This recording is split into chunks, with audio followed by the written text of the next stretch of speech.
प्रश्न लिख के भेजे। अगर वो 7 दिन में अगर आ जाए तो मिलने व्यासपीठ पर जरूर आना, उसको मेरे को माला पहनाना है। जोरदार प्रश्न उनका। आ जाओ,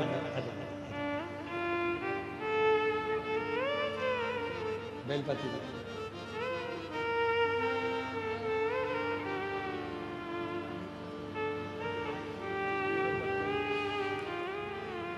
आप ही हैं नीतू चौहान। नीतू चौहान जी, इन्हीं के भाई का जॉब लगा है। एक बार जोरदार ताली बजाकर स्वागत करें।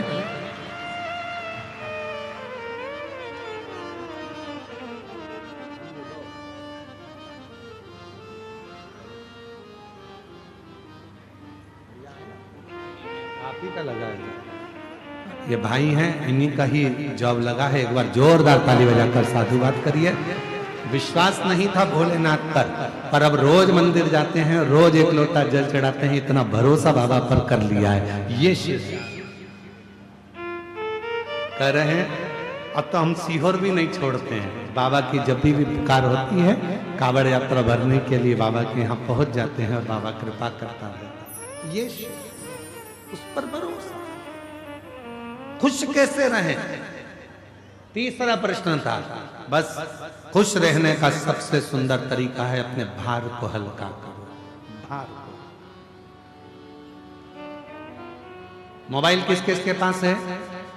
दिखाना नहीं, रख लो, बस हाथ उठा लो।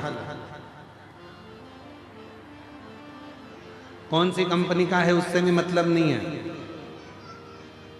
बस हाथ उठाओ। किस किस के पास मोबाइल है? हाँ, रख लो, हाथ रख लो, ठीक है।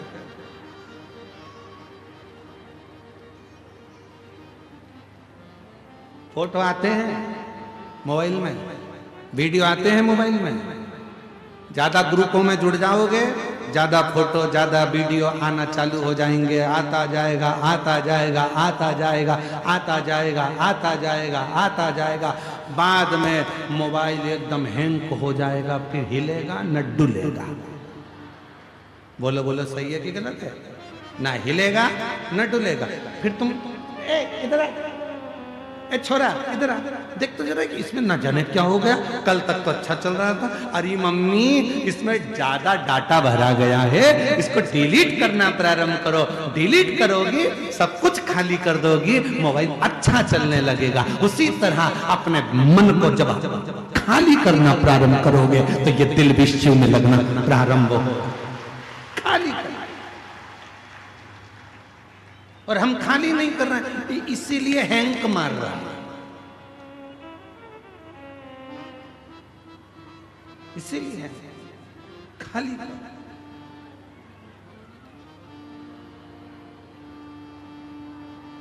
काम काम की चीज रखो जो तुम्हारे काम की है, बाकी का क्या रखा। कचरा इकट्ठा मत करो। इसने निंदा कर दी, उसने बुराई कर दी, इसने अपशब्द कह दिया, उसने ताना दे दिया, उसने आड़ा टेढ़ा कह दिया, उसने ये बोल दिया, उसने वो। दुख किसको नहीं है? संसार में अगर जन्म लिया है तो संसार में जब हम, और आप क्या, भगवान भी अगर इस संसार में जन्म लेते हैं तो उनको भी दुख का सामना करना पड़ता है। कर्म का भोग सबको भोगना पड़ता है। और हम पहले भी कहे, आज फिर कहते हैं, तुम्हारे घर के माता पिता से नहीं डरना, मत डरो। गुरु से नहीं डरना, मत डरो। संतों से नहीं डरना, मत डरो। तुम्हारे घर के बुजुर्गों से नहीं डरना, मत डरो। रिश्तेदार से नहीं डरना, मत डरो। नातेदार से नहीं डरना, मत डरो। मंत्री संतरी कलंतरी से नहीं डरना, मत डरो। किसी से नहीं डरना, मत डरो। परमात्मा से भी नहीं डरना, मत डरो। गुरुओं से नहीं डरना, मत डरो। धर्मशास्त्र से नहीं डरना, मत डरो। पर इतना याद रखना, अपने कर्म से जरूर डरना, क्योंकि कर्म का भुगतान तो भगवान को भी भोगना पड़ता है। कर्म का भोग तो परमात्मा को भी भोगना पड़ता है, उनको भी।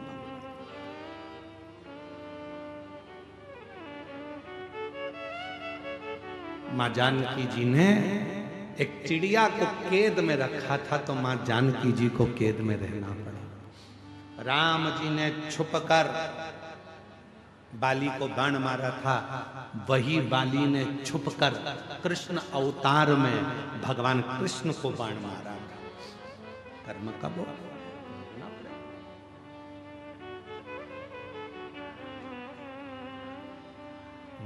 मत बुरे कर्म कर बंदे, वरना पछताएगा। भगवान की आंखों से तू बच नहीं पाएगा, तू बच नहीं पाएगा। अरे ओ अज्ञानी मत करना, तेरे कर्म का फल भी तू ही पाएगा। जैसा किया तूने तेरे आगे आएगा। मत बुरे कर्म कर बंदे, वरना पछताएगा। भगवान की आंखों से तू बच नहीं पाएगा, तू बच नहीं पाएगा। कर्म का भोग तो परमात्मा को भी भोगना पड़ता है। परमात्मा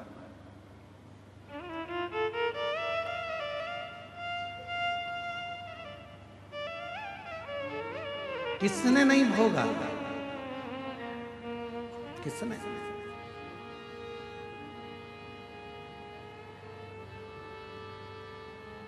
कितना सुंदर एक प्रसंग आता है।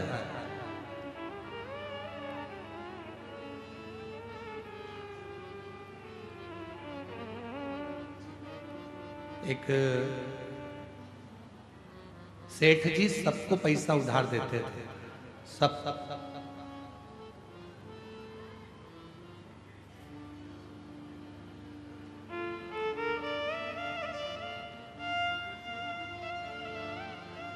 सेठ जी सबको पैसा उधार देते थे, सबको।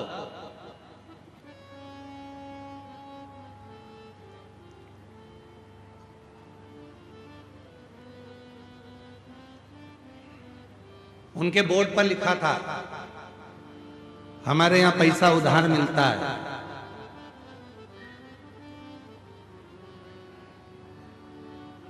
जीते जी दे देना, नहीं तो मरने के बाद दे देना। बोर्ड पे लिखा था।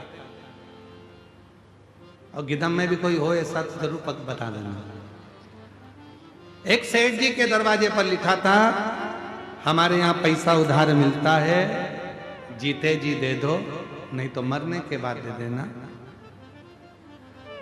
दो तीन चोरों ने विचार करा कि यार सेठ जी के पास बहुत पैसा है, बहुत पैसा। एक काम करते हैं कि ये सबको उधार देता है, कौन उधार मांगे? एक काम करते हैं, आज इसकी तिजोरी का पूरा माल निपटा जाता है, सब चुरा लेते हैं। जब इतना पैसा है और सबको उधार देता है तो सब चुरा लेते हैं, सारा के साथ। ठीक है।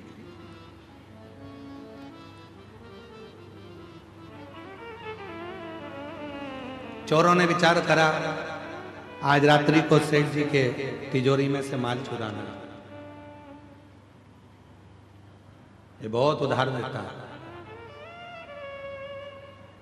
चल दिए। सारे चोर इकट्ठे होकर भैंस के तबेले में पहुंच गए, जहां पर भैंस बनती थी, जहां महीस बनती थी।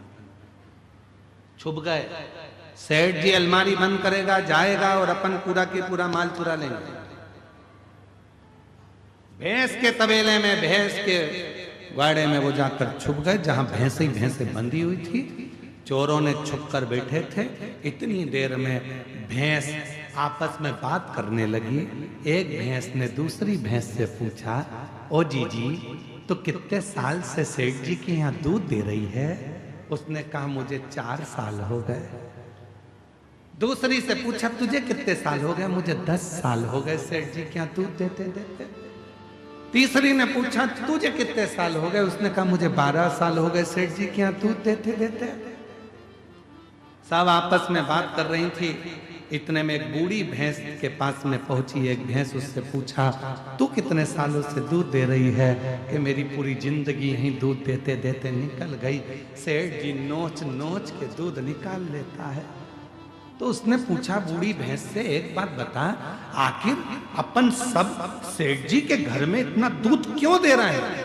कि सेठ बहुत समझदार है, उसने दरवाजे पर लिख कर रखा है, उधार लिया है, जीते जी दे दो नहीं तो मरने के बाद देना। मैं जीते जी नहीं दे पाई, इसलिए मरने के बाद भैंस बन के निचोड़ निचोड़ के निकाले जा रहा है, सारा दूध निकाले जा रहा है, सारा। इसलिए मेरी जीजियों, मेरे जी जाओ, सावधान इंडिया, सावधान हो जा। किसी का लिया है तो दे दो, नहीं तो मरने के बाद वो नोच नोच के निकालेगा। फिर अगला जन्म ना जाने कौन सा होगा और हमको चुकाना पड़ेगा। भगवान की कृपा है जो अच्छे कुल में जन्म लिया, भगवान की कृपा है अच्छे घर में जन्म लिया, भगवान की कृपा है अच्छी पत्नी, अच्छे बच्चे मिले, भगवान की कृपा है जो 2 रोटी खाने को मिली, भगवान की कृपा है जो पूरा शरीर अच्छा दिया, और भगवान की कृपा है जो कहीं अच्छे लोगों से मिला दिया, ये उसकी कृपा है। इसलिए प्रयास करो कि अच्छा कर्म कर कर जाना, बुरा कर्म कर कर उसके सामने पहुंचो तो मुख दिखा सकते, मुख दिखा सकते, कर्म। कितना सुंदर व्याख्यान। कश्यप बाबा का कथा आती है, कश्यप ऋषि की कथा आती है। कश्यप बाबा स्वयं एक यज्ञ की रचना करे, और उस यज्ञ की रचना करने में कश्यप बाबा को गौ माता की जरूरत पड़ी कि गाय लाओ, यज्ञशाला में बांधना है। कश्यप ऋषि गाय लेने के लिए वरुण देवता के पास चले गए। वरुण जी गाय चाहिए। वरुण जी ने कहा कश्यप बाबा गाय तो दे दूंगा, पर गाय के बछड़े भी हैं, इनको भी लेकर जाओ। कश्यप ऋषि ने कहा मुझे गौ माता से मतलब है, मुझे बछड़े से कोई मतलब नहीं, मुझे बछड़ा नहीं चाहिए। खूब समझाया वरुण बाबा ने, पर नहीं माने कश्यप ऋषि। आखिरी में फिर यज्ञशाला में पहुंचे। विद्वान ब्राह्मणों ने कहा इस यज्ञ को पूर्ण करने के लिए गौ माता की जरूरत है, गाय ला कर दो। कश्यप ऋषि गए, आधी रात को वरुण जी की गौशाला में जाकर गौ माता को खोल कर लेकर आ गए। उनके बछड़े रंभाने लगे, चिल्लाने लगे बछड़े। जब गौशाला में से बछड़े की आवाज आई, वरुण जी दौड़ कर गए, जाकर देखा बछड़े रो रहे थे। क्या हुआ? गौशाला में जाकर देखा तो गाय नहीं थी, पर बछड़े थे। मालूम पड़ा कि कश्यप ऋषि यज्ञ को कराने के लिए गाय लेकर चले गए। बछड़े खोलकर कश्यप बाबा के यज्ञशाला में वरुण जी पहुंच गए। वरुण जी ने कहा कश्यप बाबा आप यज्ञ करो, मना नहीं है, आप गौ माता को रखो, मना नहीं है, पर इन बछड़ों को भी साथ में रखो। गाय बिना बछड़े के कैसे रहेगी? बछड़े के बिना गाय सुनी और गाय के बिना बछड़ा सुना। कश्यप ऋषि नहीं माने, यज्ञ करने के लिए केवल गौ माता की जरूरत है, इसलिए गाय को रखूंगा, बछड़ा नहीं चाहिए। वरुण जी ने हाथ जोड़ लिए, आप या तो गाय वापस कर दो या फिर बछड़े रखो। पर कश्यप बाबा नहीं माने। आखिरी में वरुण जी जाते जाते कह दिया, सुनो कश्यप ऋषि, तुम ऋषि हो गए अपनी जगह के, संत हो गए अपनी जगह के, मैं वरुण आज श्राप देता हूं, तुम्हारा अगला जन्म वसुदेव के रूप में होगा, और जैसे मेरे बछड़े अपनी गाय के लिए रो रहे हैं, वैसे ही तुम भी अपनी औलाद के लिए रोओगे। और वो वसुदेव जी के घर में बच्चे हुए और रोना वसुदेव बाबा को पड़ा, रोना वसुदेव जी को पड़ा। कर्म का दंड मनुष्य को भोगना है। अगर परमात्मा ने हमको अच्छा हाथ दिया, अच्छा पांव दिया, नेत्र दिया, शरीर दिया, सारा शरीर अच्छा बनाया, परमात्मा को धन्यवाद देना, ये तेरी कृपा से प्राप्त हुआ, तूने दिया, तेरी करुणा से।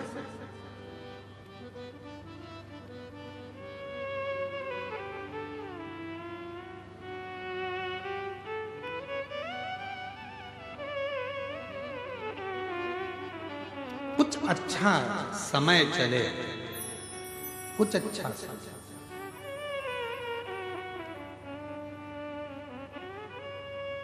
कल एक पत्र पढ़ा था इंजीनियर साहब का, कल वो आ नहीं पाए थे शायद, उनका आज एक पत्र वापिस आया।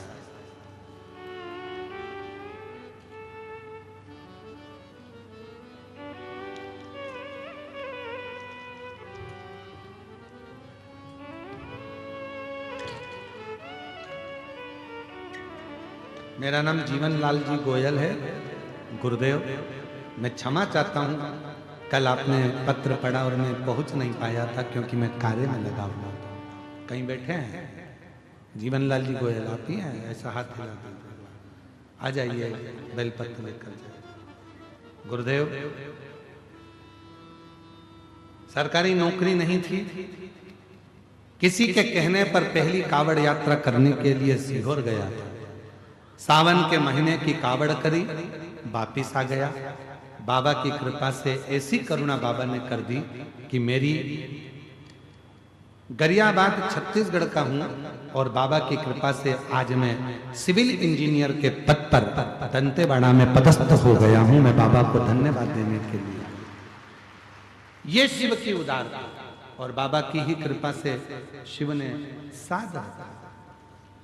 हर वर्ष कावड़ यात्रा में सीहोर जाता हूं और कावड़ भरकर आता हूं। जितनी बार कावड़ भरकर आता हूं, मेरा बाबा कुछ ना कुछ मुझे जरूर देता है, ये मैंने देखा। ये शिव तत्व है, ये शंकर की कथा।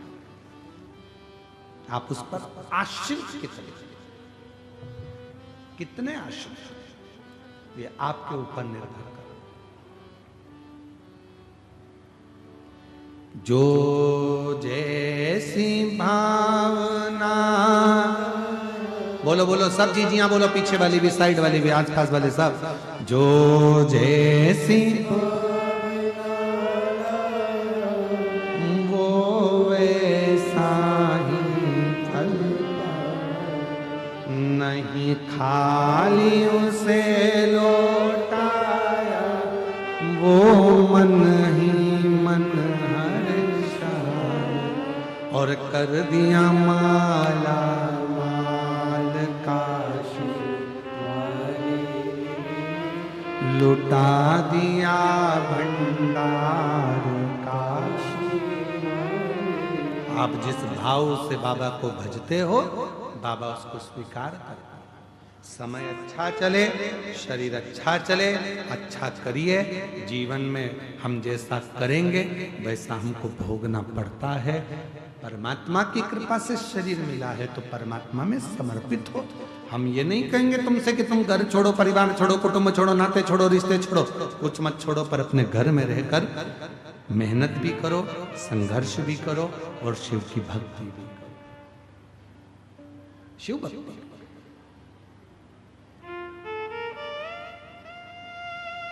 ज्यादा बोझा अपने सिर पर रखकर मत चलो।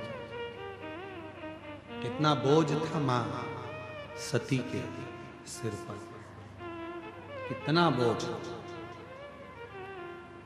कथा में जरा सा स्मरण करिएगा कि मां सती की सिर पर कितना बोझ था।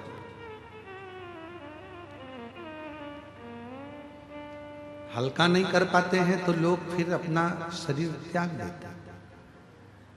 कभी आपने विचार करा कि भगवान देवाधिदेव महादेव की धर्म पत्नी माता सती, दक्ष प्रजापति की बेटी मां सती,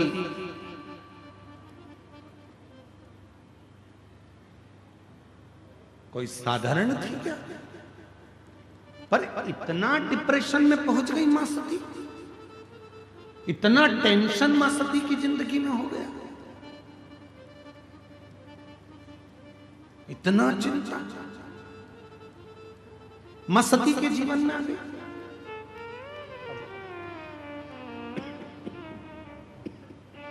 आइए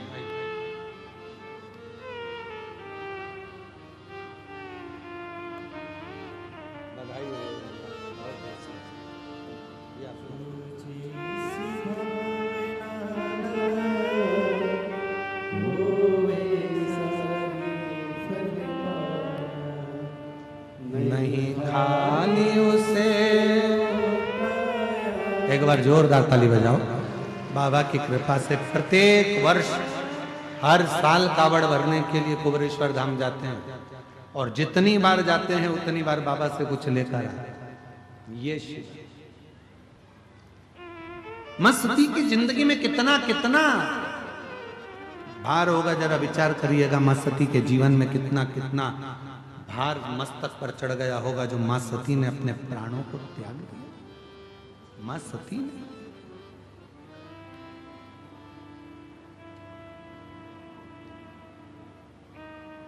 विचार करिए। मां सती बैठी हुई थी, पिता ने यज्ञ रखा था, यज्ञ सबको बुलाया था, मां सती को, शिव को नहीं। सब आए हैं यज्ञ में, पर भगवान देवाधिदेव महादेव के पास में कोई पत्र नहीं गया, कोई बुलावा नहीं गया, कोई बुलाया नहीं गया, कोई ने जाकर सूचना नहीं दी कि दक्ष प्रजापति के यहां यज्ञ है, तुम आओ। बल्कि यज्ञ के पहले दक्ष प्रजापति ने एक सभा रखी थी।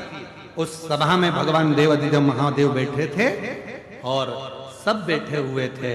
दक्ष प्रजापति का आगमन हुआ था। शंकर भगवान उठकर खड़े नहीं हो पाए, सब खड़े हो गए, शिव खड़े नहीं हुए। तो दक्ष प्रजापति को क्रोध आ गया था, श्राप दे दिया, हे शिव, मेरी बेटी सती का विवाह तेरे साथ में हुआ है और तूने अपने ससुर का अपमान करा है। मैं तुझे श्राप देता हूं कि तू शमशान में निवास करेगा। जैसे ही शंकर भगवान ने सुना शमशान में निवास करूंगा, शिव जी प्रसन्न होने लगे, नाचने लगे। भगवान ब्रह्मा विष्णु ने पूछा, भोलेनाथ आपको श्राप लगा है और आप नाच रहे? शंकर भगवान कहते हैं, इसको श्राप कहते हैं क्या? मेरे ससुर मेरे बारे में कितना अच्छा सोचे हैं, मेरे ससुर ने मेरे लिए कितना अच्छा सोचा। उन्होंने मुझे शमशान का निवास दिया। मेरे ससुर के बराबर दुनिया में कोई ससुर नहीं होगा जो इतना अच्छा सोचा। प्लाट भी दिलाया तो ऐसी जगह दिलाया जहां कोई कब्जा ही नहीं करेगा। इससे जोरदार जगह कहां? लोग मकान पर कब्जा कर सकते हैं, दुकान पर कब्जा कर सकते हैं, फैक्ट्री पर कब्जा कर सकते हैं, जगह पर कब्जा कर सकते हैं, पर दुनिया का कोई व्यक्ति नहीं कि जहां पर व्यक्ति को जलाया जाता हो उस जगह पर कब्जा कर ले। मेरा स्थान वहां होगा, ये तो मुझे प्रसन्नता होना चाहिए। प्रसन्नता। पर दक्ष प्रजापति ने ठीक नहीं किया, ठीक नहीं। सती मैया के ऊपर टेंशन आ गया, मेरे पिता ने मेरे पति का अपमान कर दिया। चिंता में पड़ गई, बहुत ज्यादा चिंता। कितनी चिंता होती है जब घर में शादी होती है और शादी के समय पर जीजी को तो खूब पूछो, बहन जी बहन जी बहन जी, और जीजा जी को फूफा जी को मत पूछो। तो वो सत्यनारायण भगवान की पंजेरी का प्रसाद खा के फूफा ही करते रहते।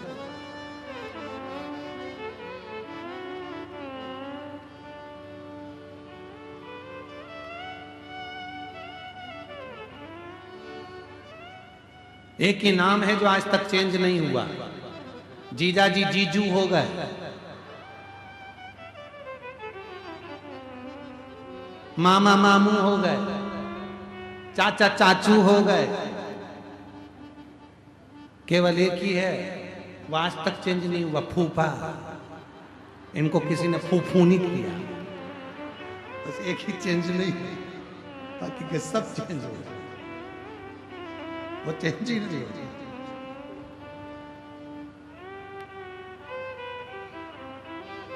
महाराज शिव कथा कर रही है, भगवान शंकर का चरित्र कर रहा है, शिव पुराण कर रही है। सती मैया को थोड़ा भार बढ़ने लगा। मेरे पति का अपमान हो गया, मेरे पति को अपशब्द कहा गया, मेरे पति को ताना दिया गया, मेरे पति को आड़ा टेढ़ा कहा गया, मेरे पति को अपशब्द कहा गया। चिंता बढ़ती गई और चिंता क्या बढ़ी? जब सबको बुलाया और सती माता के यहाँ कोई पत्र ना आया, तब और ज्यादा सती टेंशन में पड़ गई, भार बढ़ गया।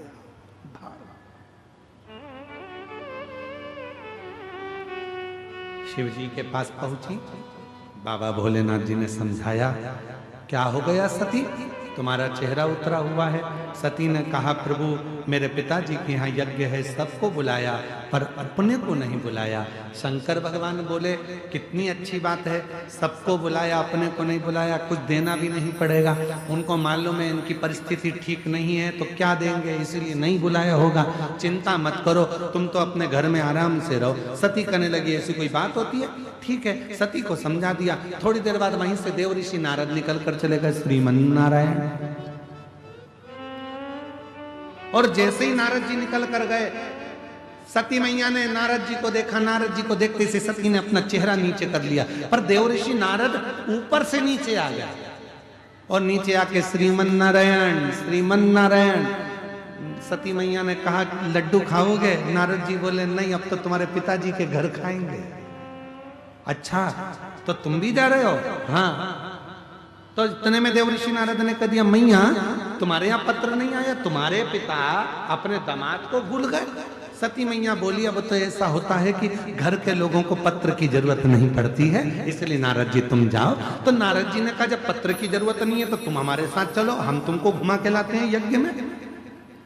ना ना नहीं जाऊंगी मैं, पति की आज्ञा नहीं, मैं नहीं।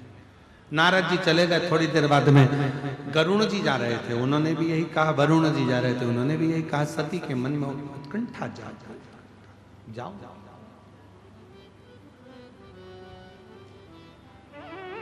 समझा रहे हैं शिव।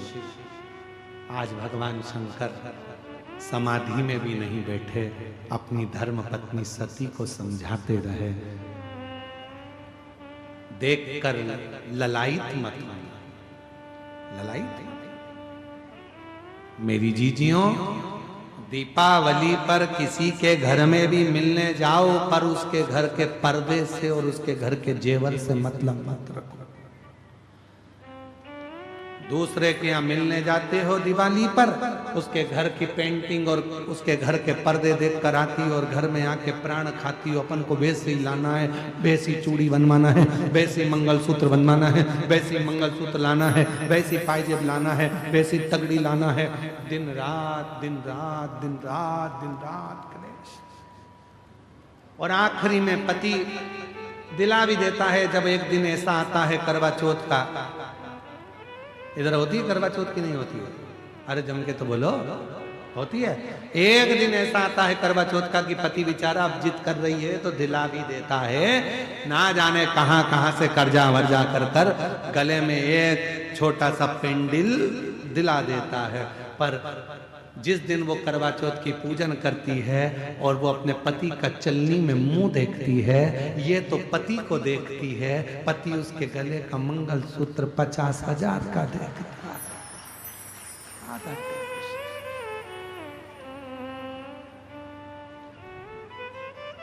ये चंद्रमा को धन्यवाद देती है, पति भी चंद्रमा को धन्यवाद देता है। बारे चंद्रदेव बड़ी कृपा करी, 50,000 का पेंडिल एक दिन में दिलवा दिया। बड़ी कृपा, बड़ी कृपा।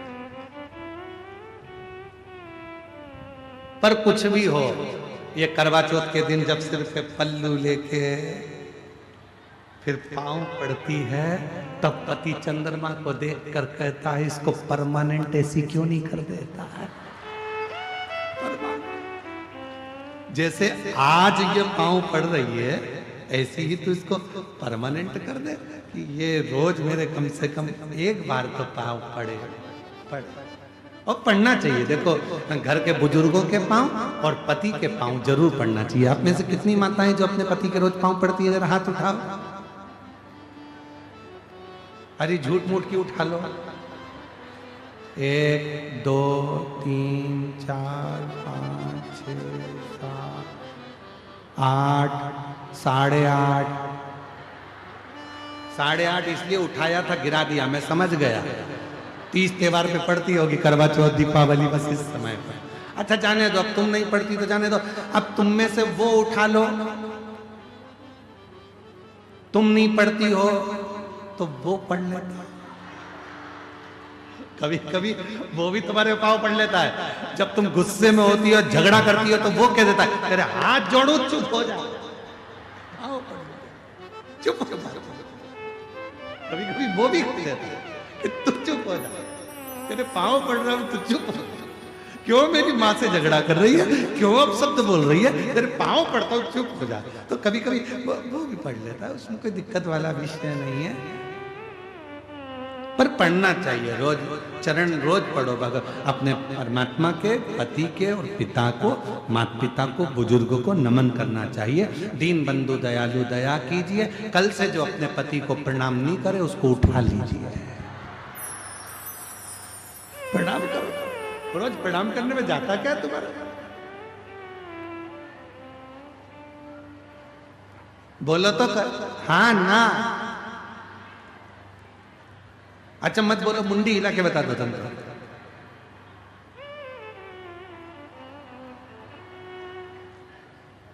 करना चाहिए रोज। प्रणाम करने में थोड़े ना कुछ घटता है, अपना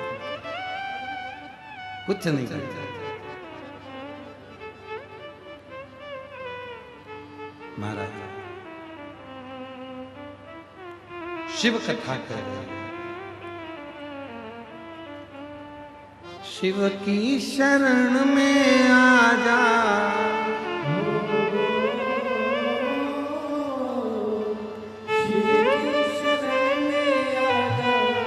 भोले की शरण में एक बार आ जा, आजा भोले की शरण में एक बार आ जा, आजा भोले की शरण में।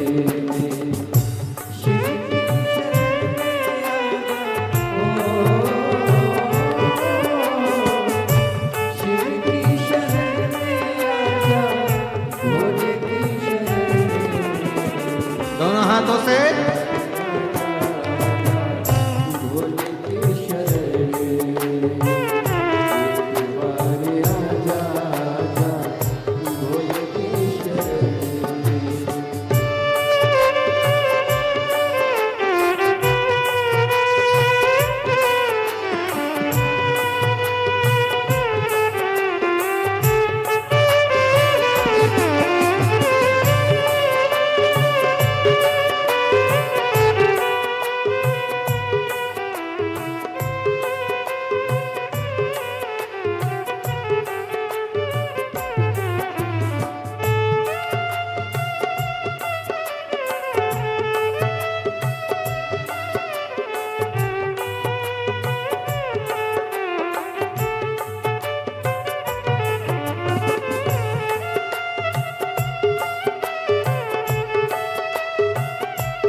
शक्ति और फकीर सब है भोले की शरण में, गरीब और अमीर सब है भोले की शरण में, गरीब और अमीर सब है भोले की शरण में, शिव जी सबको मिलते हो, शिव जी सबको मिलते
ध्यान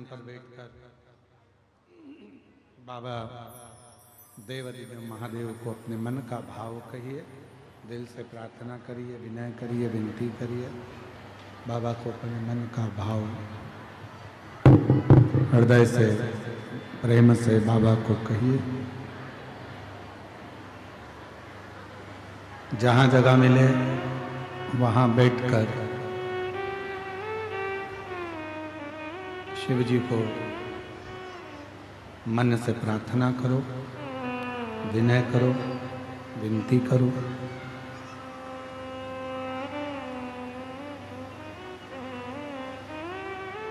साथ में बोलिएगा, हृदय से भाव से निवेदन करिए।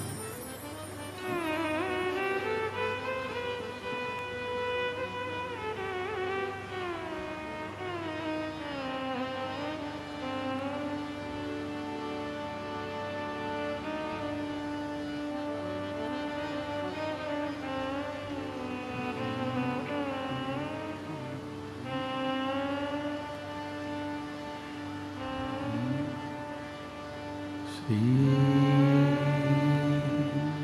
शिवाय नमस्तुभ्यं श्री शिवाय नमस्तुभ्यं श्री शिवाय नमस्तुभ्यं श्री शिवाय नमस्तुभ्यं श्री शिवाय नमस्तुभ्यं भोला सब दुख काटो ओ भोला सब दुख काटो शिव शंकर जपूं तेरी माला भोले बाबा जपूं तेरी माला भोला सब दुख काटो मारा ओ भोला सब दुख काटो वेश है मंगलकारी वेश है मंगलकारी शमशान वासी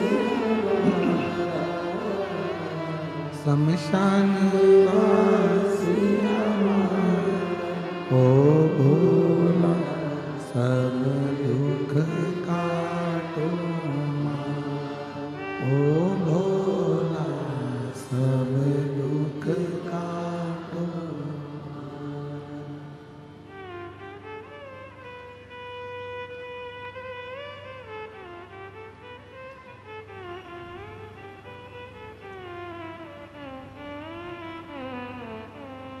बाबा देवादिदेव महादेव भगवान शिव ओगड़दानी त्रिकालदर्शी कैलाशी अविनाशी भगवान शंकर की पवित्र कथा कह रहे हैं। शिव महापुराण की कथा वर्णन कर रहे हैं। शिव तत्व कह रहा है। सती मैया ने सबकी सुनी, भार बढ़ता गया।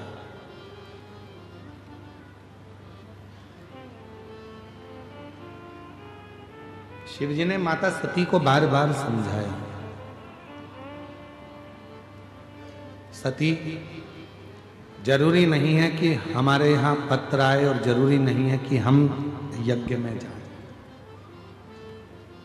जरूरी ये है कि जो यज्ञ हो रहा है वो अच्छे से हो जाए।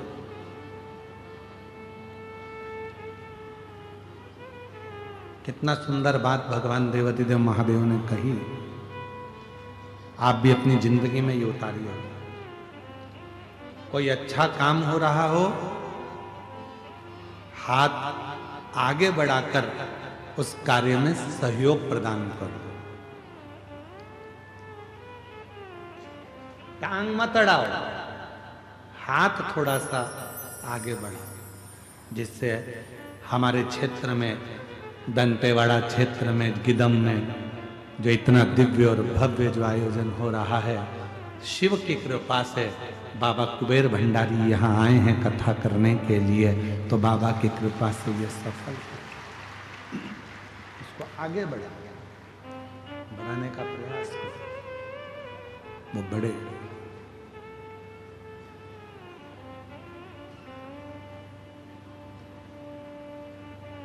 सर्वे भवन्तु सुखी। शिव कथा कह रहे हैं। सती मैया को भगवान भोलेनाथ जी समझा रहे हैं, बारंबार समझा रहे हैं, बार बार उपदेश दे रहे हैं, पर सती मां समझने को तैयार नहीं। क्यों? उसका एक कारण होता है, जब व्यक्ति की बुद्धि में थोड़ा सा भी टेंशन आकर रुक जाता है तो फिर उसको रह रह कर वही बात बार बार याद आती रहती है, वही वही दिखता रहता है।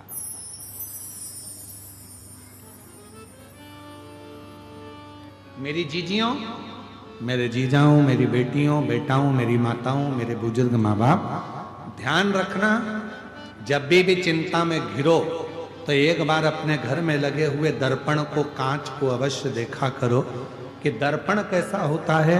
उसके सामने जो आता है वो खड़ा होता है, वो दिखता है, और जैसे ही कोई हट गया दर्पण पूरा खाली हो जाता है। उस दर्पण से हमको सीखना चाहिए कि ज्यादा अपने अंदर भरना नहीं है, दर्पण एकदम खाली है, आओ सामने खड़े हो जाओ, भरा दिखेगा, हट गए दर्पण खाली हो जाएगा। उसी तरह अपने अंदर ज्यादा अभिमान, अहम, अहंकार या किसी भी तरह के कोई विचारों को हम ज्यादा भर लेंगे तो वो हमको जीने नहीं देंगे, वो हमको जीने नहीं देगा।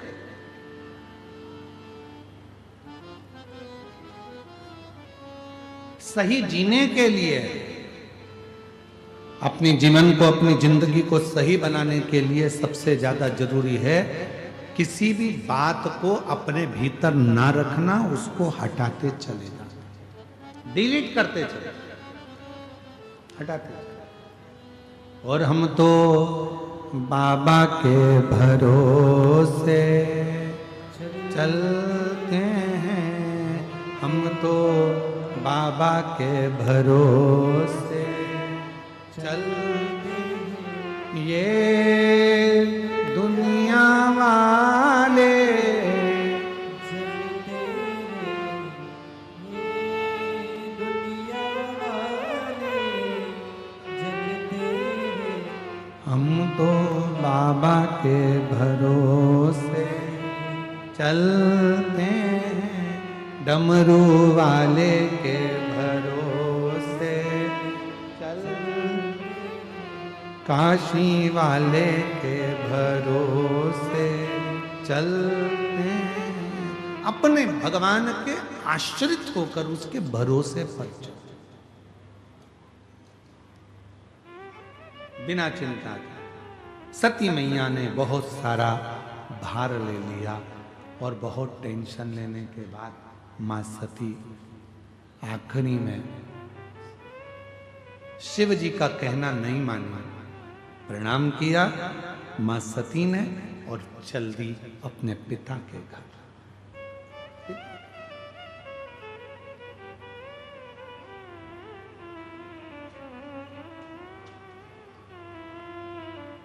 जो आवाज लगाई माता सती ने, पिताजी पिताजी, बाबुल।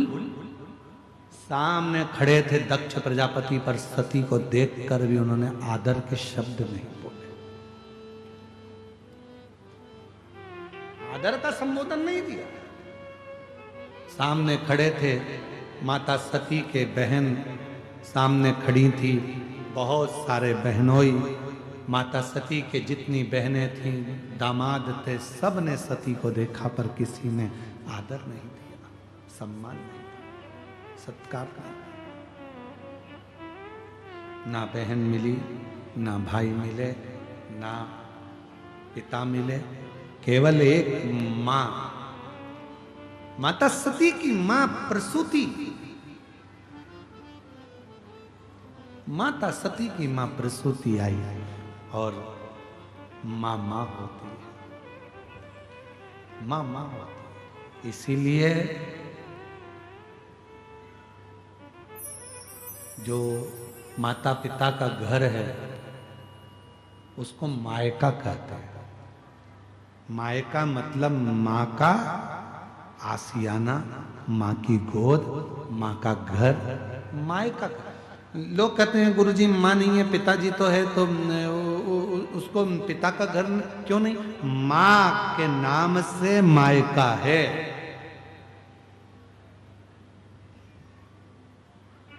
मां है तो समझ लेना कि मायका भी है। और जिस दिन मां चली जाती है, घर सूना हो जाता है, पूरा परिवार तुम कितने भी बार मायके में आ जाओ, कितने भी बार, आप कितने भी बार मायके आओ, कितने भी बार आप पिता से मिलने आ जाओ, भाई बहन से मिलने आ जाओ, पर वो मायके जैसा सुख जब माँ थी वैसा सुख नहीं मिल सकता, वैसा सुख।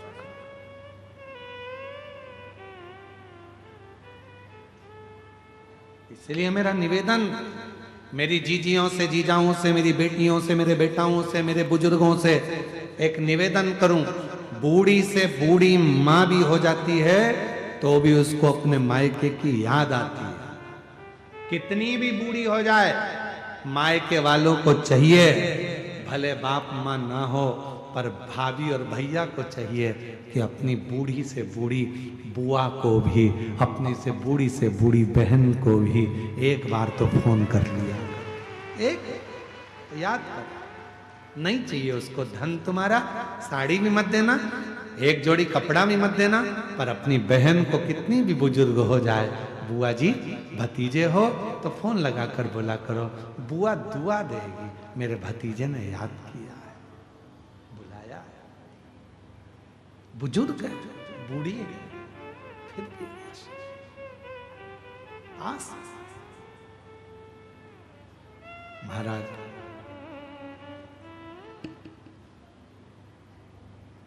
कितना सुंदर शिव पुराण की कथा में एक वर्णन आता है, कालाधिपति महाकाल राजा की, मेरे शंकर भगवान की एक बहन थी जिसका नाम था क्षिप्रिया। शिवजी की बहन क्षिप्रिया।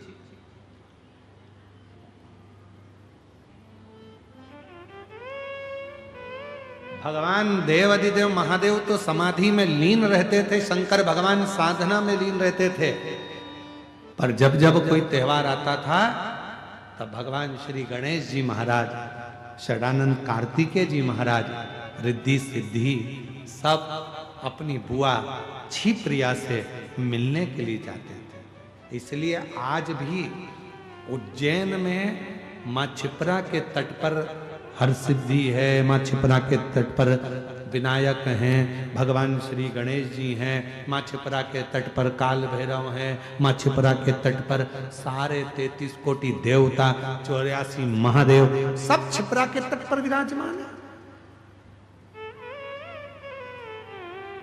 गणेश जी अपनी बुआ से मिलने के लिए जाते थे, भगवान शंकर जी की बहन क्षिप्रिया से मिलने के लिए जाते थे। एक नियम बनाओ, आप बुआ के घर नहीं जा सकते, आप बहन के घर नहीं जा सकते, तो कम से कम महीने में, 2 महीने में, 4 महीने में, 6 महीने में एक बार उसको याद कर लिया करो, बुआ जी कैसी हो। भले बूढ़ी हो गई, शरीर शिथिल हो गया, 60 साल, 70 साल, 80 साल की हो गई, पर तुम्हारा एक फोन उसको ऊर्जा दे देगा, उसको लगेगा मेरा मायके का कोई बैठा है जो मुझे याद, मेरे मायके का नहीं चाहिए। तुम्हारा धन उसका पति खूब लाता है, कमाता है, देता है, पर तुम्हारे धन की उसको जरूरत नहीं है, तुम्हारे वैभव की उसको जरूरत नहीं है।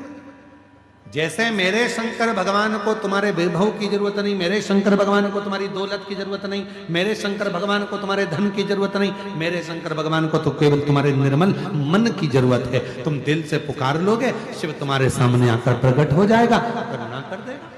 उसको तुम्हारे धन की या दौलत की या संपदा की जरूरत नहीं पड़ती। एक पत्र है, अच्छा है, देखिए।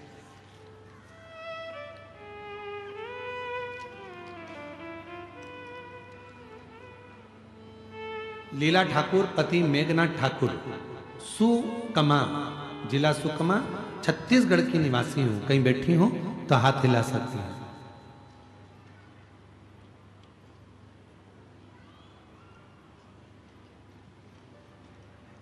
कहीं बैठी हैं तो हाथ हिला सकती हैं। बच्चा आया हो साथ में तो उसको ला सकती हैं। गुरुदेव, मेरी शादी को 16 साल हो गया था, मेरी शादी को 16 साल हो गया था, मेरे एक भी बच्चा नहीं था।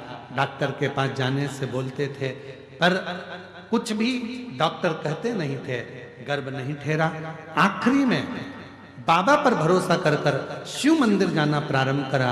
एक लोटा जल चढ़ाती, पशुपतिनाथ का व्रत करती और बाबा की कृपा से आज 16 साल के बाद मेरे घर में संतान हुई है।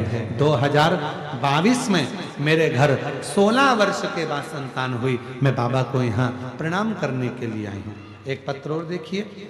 गुरुदेव, मेरा नाम श्रीमती प्रीति गुप्ता है, पति का नाम श्री शिव प्रसाद गुप्ता है। कहीं बैठे हो हाथ हिला सकते हैं, अगर कहीं बैठे हो तो हाथ हिला दें। आ जाइए, एक बेलपत्र लेकर जाइए। बच्चे आए हैं साथ में, उनको भी ले आइए। मेरा नाम प्रीति गुप्ता है, पति का नाम श्री शिव प्रसाद गुप्ता है। ग्राम कोंडागांव, जिला कोंडागांव, तहसील कोंडागांव में से आए हैं। गुरुदेव, एक लोटे जल का क्या वर्णन करूं। मेरी पुत्री बड़ी वाली 16 वर्ष की है और छोटी पुत्री 13 वर्ष की है। कुछ महीने पहले मुझे पता चला कि मुझे